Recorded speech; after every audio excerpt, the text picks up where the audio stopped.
Sippers, welcome to the Friday episode of the Tea With Me podcast with me, your dad's best friend, Shane Todd. I am manic, I am frantic. You're asking why, you're going, what's wrong, money toad? Is it the time in the week where you count up your bills? No, it's not. I'm not stacking that cash. What I'm doing is an impromptu episode of the podcast. We haven't missed an episode. I'm dropping my phone. I don't know what's happening. I'm questioning a lot of things. But let me say this. We are doing this episode. This gets released, I think, 7 a.m. on a Friday. Britney Spears' dad is very much in charge of that.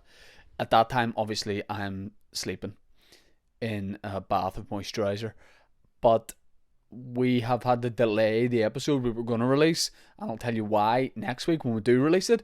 But so I am, what time is it here? 20 to 6. I'm going to football training in 50 minutes. So I am doing this episode right now. And also, I've just announced the stand-up show in the Limelight that you've probably seen me posting about already, and I had to do that 10 minutes ago. I've got tea in my hand. It's too warm, so I'm setting it back down. I thought it was a drinkable temperature. It's not. I had to announce the shows in the Limelight. Can you include the group's info? What does that mean? This is real. This is my life in real time, guys. This is real life happening right now. I knew that whenever I put the post up about the Limelight show, I would do it wrong in some way. I have done it wrong, and that's happening right here, right now. But I said, Britney Spears' dad said, genuinely, to quote him on this, he said, the sippers are trash. He said the listeners are garbage, and I said, what the fuck did you just say? And then I was gonna get angry at him, but then I remembered he controls my life and all my finances. I said, listen, he goes, don't even do an episode for those punks. And I said, no. I said, I'll do an episode. And he goes, what's your commitment level to this podcast? And I said, I will make it look like I'm dressed normally, albeit a 1940s rugby player. But if you're watching the video podcast, but on the bottom half, I'm dressed for training. I'm wearing my football socks and a pair of shorts. And that's the way it is. It's going to be a slightly shorter episode this week, but don't worry about that at all, because as you know, my good friend Dave Elliott will tell you, sometimes things that are smaller can still do a great job. And if you're reading between the lines there, I'm talking about his penis. So we're going to have a good time. We've got listeners' questions. The Sippers have stepped up. I said to the Sippers very aggressively, give me your questions right now. And the Sippers have delivered. You know, it's a two-way street. It swings and roundabouts. I'm doing this episode when I don't have time to do the episode for the Sippers, and the Sippers are giving me the questions. So it's a trade-off. I'm going to plug two things. One of the things is sitting over there. I should have grabbed it beforehand. But, you can see my wee football shorts there. One of the things I want to plug is our big sponsor. We should do some sort of big mad announcement for this, but we won't. Manscaped have come on board as the major sponsor of Tea With Me. They're going to sponsor us for a prolonged period of time, I think. Or maybe they won't. You know, they could easily not do that, you know. But Manscaped are on board, and we love that because we use the product. We stand over producer Dan and I, aka Britney Spears' dad. He's a terrible guy, but one thing I'll say about him is his pubic region is absolutely gleaming. And if you ask him, he'll probably show you it. So we are delighted to have Manscaped and the Lawnmower 3.0. A lot of people are looking at that and going, that's not going to cut my grass in the garden. Hey, we're talking about the grass in your jeans. We're talking about your pubic grass. And Manscaped are the landscapers for you. Now, that's a very contrived way of saying this razor is a great job. What you do with this is, before you use it, you statistically 99% of men in Northern Ireland have insufficient pubes, and that could well be the name of this week's episode. You have insufficient pubes. So what Manscaped have done is got this technology together. They've had the Lawnmower 1.0, sure. They've had the 2.0, yeah, big deal. Then they said, what else can we do after that? We've got something up our sleeve. And people guessed it was the 3.0 because the two before it had been the 1 and 2. Guys, it's precision technology. That's what it is. I was skeptical before we used it. I was like, I've always been a scissors guy, Edward Scissorhands. That's how I, cut my hair down there. But no, I used this for the first time a couple of months ago, and I haven't looked back since. In fact, the only way I'm looking is down at my own pubic hair because I can't believe it. You can go on manscaped.com, whether it's for yourself or whether you're a girl listening and you're like, my guy just doesn't have that pube game, or alternatively, you're a guy who, get ready for this. Maybe you're a guy that dates a guy and your pubes are great but his aren't, and that's the only thing holding you guys back. That and certain political parties locally. What you can do is go on to manscaped.com. You use the code teawithme and you get 20% off and free shipping. That's teawithme for 20% off and free shipping. We're delighted to have Manscaped on board. Go and check out the website, see what they do. We genuinely use their product and they're great. The one other thing I'm going to plug is Patreon. Patreon.com/teawithmepodcast. If you can't get enough, sometimes you have a cup of tea and you go, I'd love another cup of tea, but you're not going to, if you're in Starbucks, Cafe Near, you're not going to go and order another cup of tea. But maybe if you were at home, you would pour yourself a second cup. If you want the second cup, you get the bonus episode of this podcast every single Monday. Me and Britney Spears' dad sit down for a Patreon episode. They're a hell of a lot of fun. Sometimes the boys are a little bit loose, a little bit wild, because it's only the Patreon sippers that are listening. And at the end of the episode, if I remember, I'm in a very, very much of a tizzy, but if not, we'll do it next week. I'm going to shout out all the Patreons because you get a major shout out on the podcast every week. And I haven't done that in a while, but I'm going to start doing it again because I appreciate every single one of you. Also, my Waterfront Hall show from last year is on there in its entirety, so you can watch that if you're a Patreon sipper.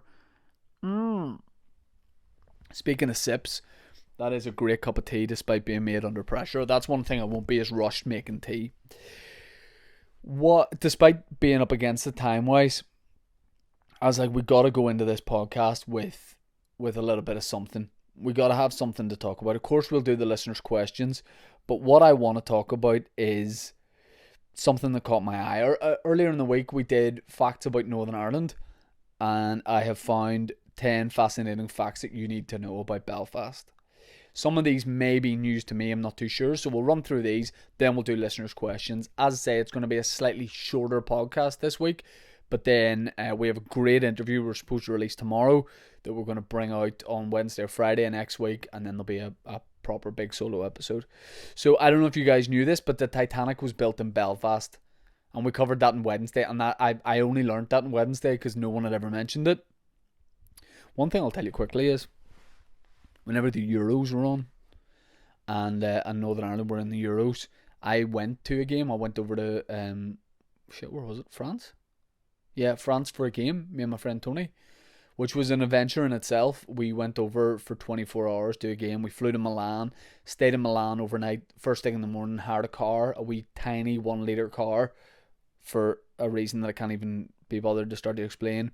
Then we drove through the Alps. We didn't know we had to drive through the Alps. I didn't look at the route, and or Tony as he's called, and then we just had to drive to Lyon, and then after the game, drive straight back in a thunderstorm and get a flight the next morning. But what was I talking about? Oh yeah, Titanic. So the Titanic slipways were showing some of the Euros games. There was like a fan zone that was laid on that a lot of people went to. I mean, was it me and Michael Foster? Might have been me and Michael Foster went down to watch a game. I don't know if it was Michael. Anyway, we went down to watch a game, but it was full. They weren't letting people in. And I think it was maybe Northern Ireland, Germany. It was a big game, and it was full. But if you go out the back of the Titanic Visitor Centre, you could see into the fan zone and see the TV, and it wasn't packed. There was nobody around you. But the Titanic must have known this, and they didn't want loads of football fans there, shouting "Green Way Orby" in front of confused Asian tourists. So they had a security guy basically not letting anybody around the back of Titanic. So I zipped up my jacket that had another Ireland shirt underneath. We walked up to the security guard. I said, "Follow my lead," to Michael, and I went up to the security guard, and he said, "Sorry lads, no one's allowed through here to try and watch the match." And I said, "Oh, we're just trying to see the Titanic." And the guy said, no worries, lads. Sorry about that. Off you go. And whoever I was with, I think it was Michael, said, hey, thanks a lot. We appreciate it. Now, that was potentially the best moment of my life because we watched the match with nobody around us, nobody spilling drinks, just us peering over a wee wall, and it was a great time, even though Northern Ireland lost the game. But that Titanic story just reminds me of that, and I really enjoyed it. Yeah, before I move on, I'll just say about the Limelight shows. This morning, so Friday, if you're listening to this on the day it came out, I've just announced the return of some sort of shows for me. On the 10th of September, I'm playing the Limelight in Belfast. It's going to be massively socially distanced. The Limelight this isn't just something we decided to do yesterday. We've been talking about this for weeks and weeks. And all the staff at the Limelight and the management there at Shine have made sure that this is the most responsible way to do the show.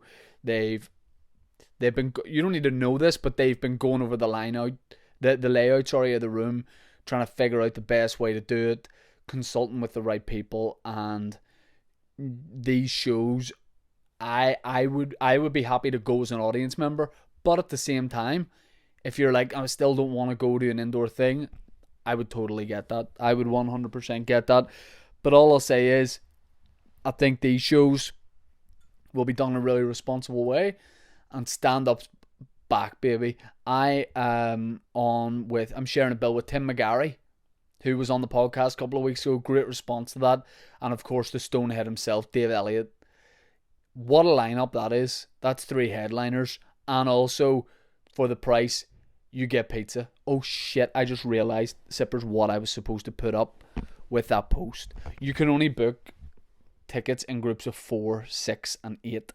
Yes, I totally understand. And I was supposed to say that, and Limelight said, will you say that when you're posting it up? And I said yes, but I have not done that. So here we go. The most riveting podcast content. Hold on, guys, while I amend a couple of posts, but that's just the way it is. I couldn't be more excited for these gigs. I'm gonna get them filmed, I think, and it's new territory. Hey, I haven't been to an indoor event, so the first time I go to one, I will be performing at it, and I'm really excited. Tickets can be bought in groups of 4, 6 and 8, and I apologize that I'm doing this on the podcast. I really do apologize. 4, 6 and 8. Okay, I just had to get that message out there because the Sippers would not like it if I was taken to task by Ofcom for that. So yeah, the lineup is insane. Tim, Dave, myself, Pizza. I mean, Pizza's probably the biggest name on that bill. You know, I would certainly just be going for Pizza, and I think we are a bonus. Just being comedy. Yeah. So let me just put that up before we move on. And there's Dave getting in touch with me, saying he doesn't like the way the image of him has been put on the poster. And Dave has a problem every time he is put on a poster. He always has a problem.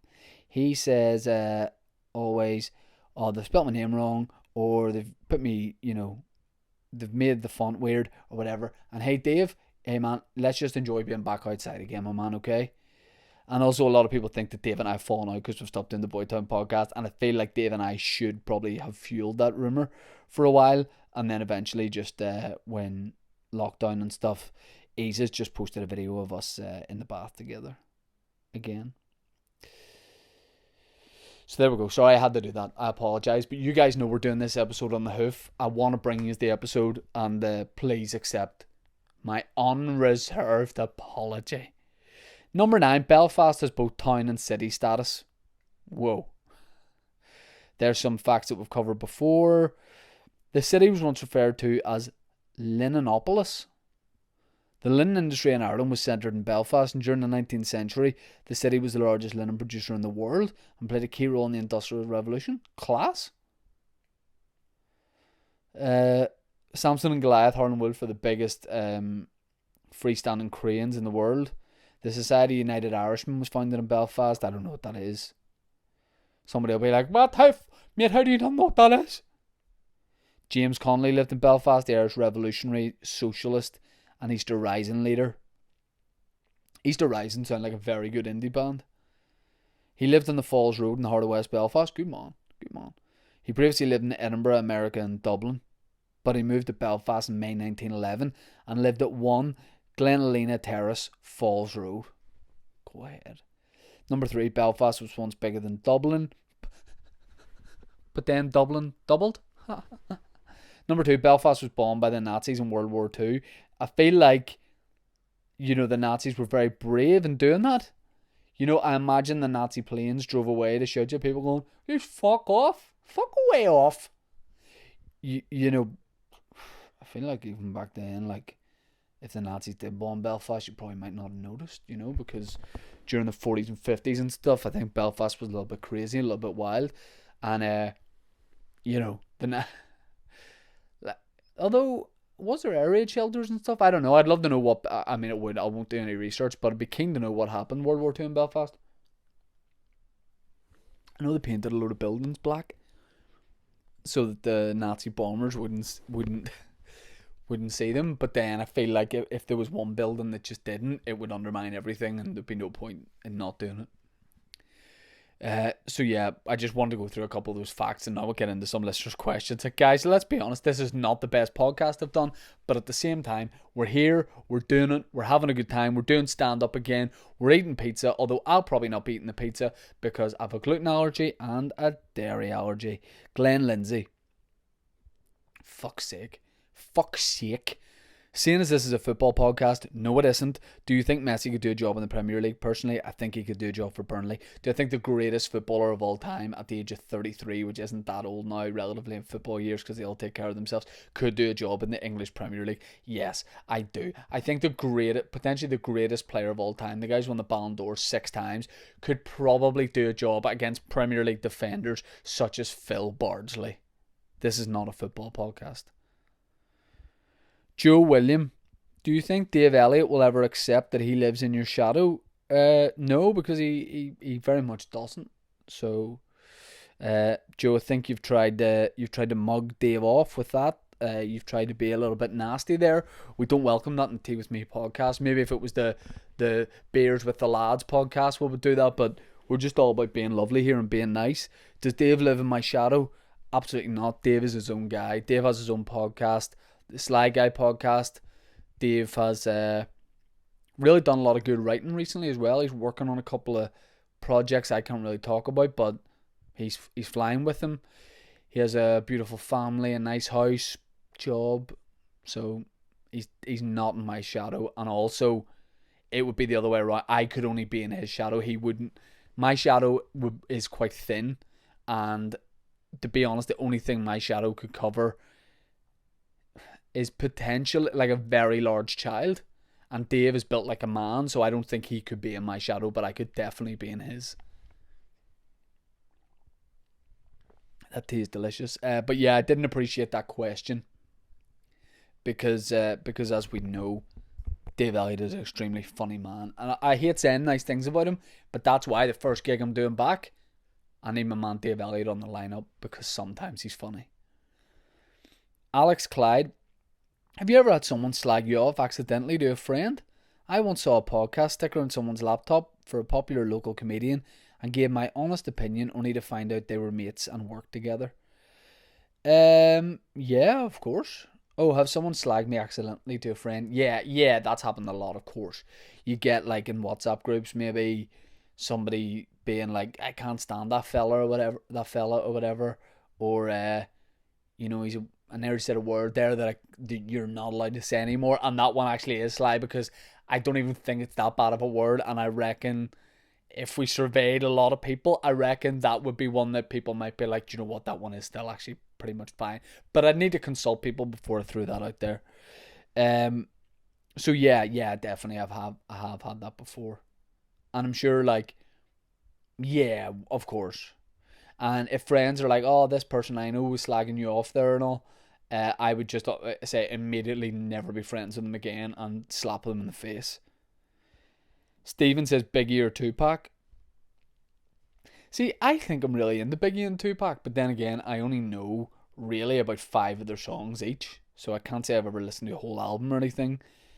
Uh, Probably Biggie, and I know that would be devastating to the estate of Tupac Shakur, that I slightly prefer Biggie. But the thing about Biggie Smalls is, I know 32-year-old white Northern Irishman should ever be like, here's the thing with Biggie, here's my 2 cents. Who am I trying to be, Westwood?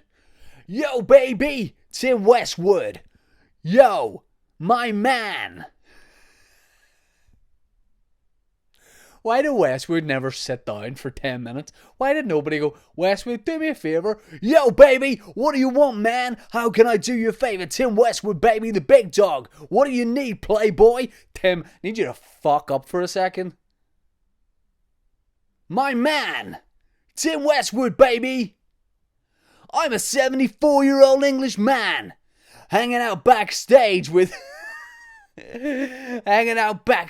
Drake and Rick Ross. What's good, baby? Westwood, didn't someone shoot him or something?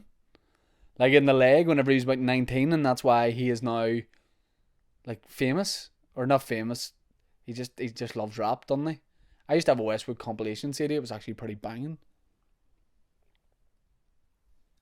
But yeah, Westwood's like an old guy now. Shouldn't be talking like that. My man, yo, Tim Westwood, baby. Yeah, it's popping off here, crazy. Is it popping off, Tim? Because you're just sitting in a cafe eating a sandwich. You're just sitting in a cafe eating a sandwich. Tuna melt, baby. Yo, going big, big dog. Pew, pew, pew. Tim, stop. Just for a minute, stop and go for a walk, mate. I'm gonna walk straight to Rockefeller Records and interview Exhibit. Yo, I'm chilling with my man DMX, about to spit a freestyle. Tim, you've got dementia. You're not sitting with DMX. You're at a bus stop, mate, in Leeds. Shout out to Tim Westwood. Maybe we'll get him on the pod. Yo, Playboy. Aiden McDonald. Does Rory McIlroy automatically get Q jump at ollies?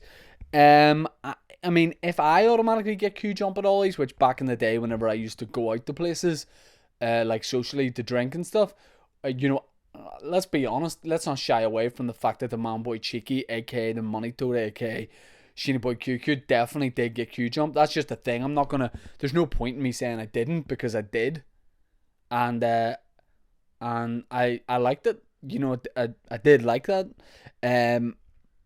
So I would say there is a slight chance if I got it, McIlroy would also have received the same treatment, if not slightly better treatment. I used to love that, genuinely. And it's probably real naff to say and real wanker thing to say, but there was a time when your old mate here was seen as pretty cool on the old nightlife scene. Me showing up to ollies. Yo, baby, open the velvet rope. Pew, pew, pew, pew. Open the velvet rope. Oh no, the guy I know that works here is not working tonight. I'll join the queue, baby.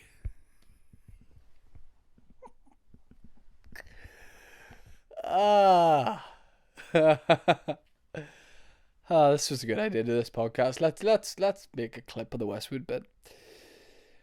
Rathcool says, if wounded, nothing major by a gunshot at a concert, would you stay for the rest of the show or leave to get a taxi home? Saying next week's podcast, we're going to dissect Johnny Adair getting shot at a UB40 concert. And let me prefix that with this. If in the meantime, Johnny Adair or anyone Johnny Adair knows gets in touch with me or the podcast and says, here, don't be fucking talking about that, 100% I will not be featuring that in the podcast. But I'll just say this, yes, I was reminded this week of the fact that former loyalist prisoner Johnny Adair was at a UB40 concert and got shot in the head and basically kept singing Red Red Wine and then went home and slept it off. And I want to talk about that in next week's podcast, and that's just what we're going to do. Would I stay at the concert? If I took a cramp going to see the Killers in the SSE, I'd go to any.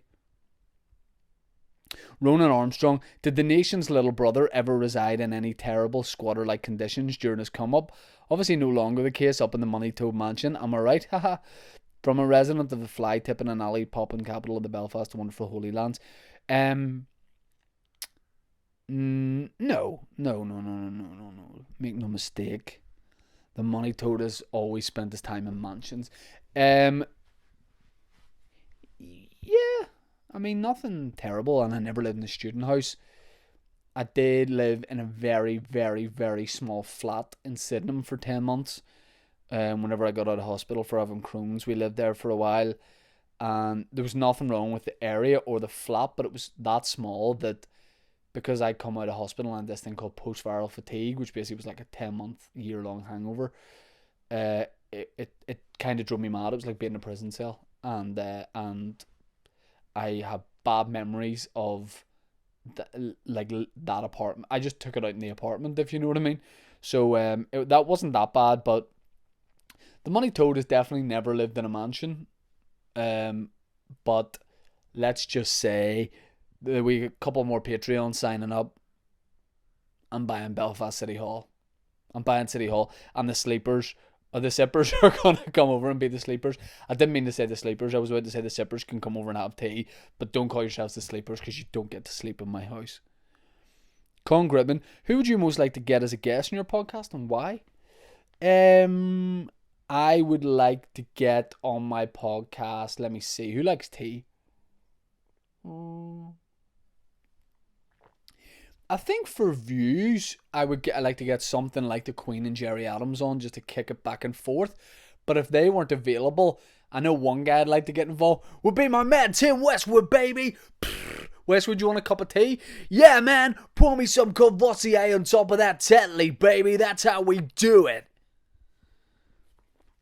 Sorry, Tim. I've only tea. Okay. Jason Hurst. Do you call it gravy ring a gravy ring? I'd call it a donut. But if I was in a shop, a bakery, like an old school Belfast bakery, I would say, can I have a gravy ring, please? Because you got to show respect. I don't know why they're called gravy rings, because as far as I know, there's no gravy involved. There used to be a great bakery, it's probably still there, on Castle Street in Belfast that I used to go to when I went to tech there.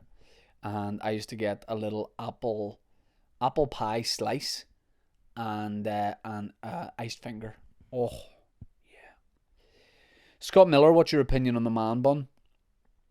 I don't think I like the man bun, apart from it's on like sexy, like Jason Momoa type, Jack guys. Then I think it's pretty fucking cute and sexy. But on someone like me, not sweet.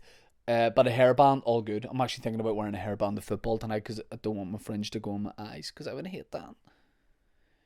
Jamie Harrison, who won a fight between Jackie Fullerton and Julian Simmons? Prison rules. Simmons has youth on his side compared to Fullerton, but Fullerton's a wily old character. Like, Fullerton would lure you in with like his gravy voice. Speaking of gravy rings, his gravy voice, and then before you knew it, he'd lure you in, and then you wouldn't see his right hand. He'd just hit you a big donker to the back of the loaf.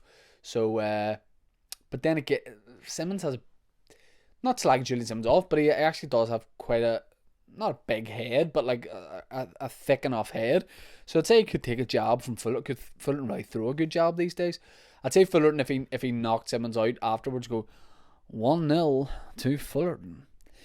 Or if Julian Simmons managed to land the fatal blow, he would probably look down at Jackie Fullerton and say, and now going up to the Ulster, Jackie Fullerton. So it'd be a good fight, and maybe we get them both on the pod. Joshua, opinions on opinion. What are your thoughts on parents naming a newborn baby after geographical locations? Example, people call them Paris or London, but imagine you named your wee one Straban Todd. Yeah, it's not sweet. Like, Brooklyn Beckham's kind of alright. But yeah, you don't want like Lena Doone McGrath or John Belfast. What happened there, Sippers, was my camera runs out every half an hour and I have to re-record again, like record a new clip. And I was really panicked to get one in beforehand. And I think, did I say John Belfast or something? Worst banter of all time. So I apologise for that and the fact that we're doing what we call a quick pod. Aaron Lynn says, genuine question, do you want to buy my house? And Jamie Harrison weighs in on that. So sippers are getting involved with other sippers, and he says Lowkey Bragg there, Aaron. I like it. So Aaron, your house is in Cumber. Let me go into it. You're probably absolutely loving this. This might help you sell it. This platform, let me see. Oh, Yeah, I like your groins. Oh, yeah. I mean, I don't want it. This is way too small for me, but as a wee starter home, yeah, 385 as well. I mean, but just because you listen to the podcast, I'm tempted to just buy that in cash tonight, and we could store like our microphones and audio equipment there or something. I like it. It's in Cumber. Let me see. I'm gonna read out your first paragraph because I'm a fucking great guy. You better sign up for manscaped.com with a promo code T with me for me doing this for you. Join us in the Pube Club. This charming detached home is situated on a... In fact, do you want me to read this out like Jackie Fullerton? No.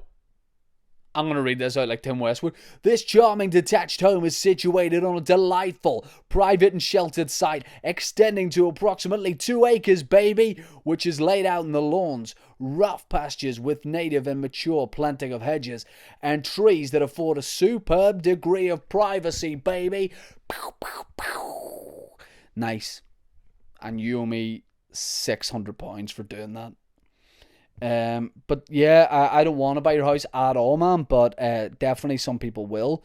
And what about when that happens? You kick the podcast 50 grand, kick it over for the boys, and we'll put it to some good use. Patrick Quinn, Belfast guy in China, says, "What's been the funniest thing that's ever happened to you? Something that instantly would make you smile uncontrollably while sitting on a packed bus alone if it came to your mind." Yeah, this I might have mentioned it before in the podcast, and apologies that I've got to tell the quick version, and there's probably funnier things that have happened to me, but this one definitely sticks out. I was asked to do a gig for charity. By my dad. My dad was like, somebody wants you to do this gig, somebody that we know. I don't know particularly well, but he does. And it didn't sound like it was going to be a good show, and I want to do every charity gig possible, but if it doesn't sound like I'm going to be able to do a good job at it, i.e. if they've got a band on and they're like, you're on after the band, stand-up is very like specific in the way it's going to work, so I just didn't think comedy would go down well at this event, so I was like, no, I'm not going to do it, just say I'm busy on the date.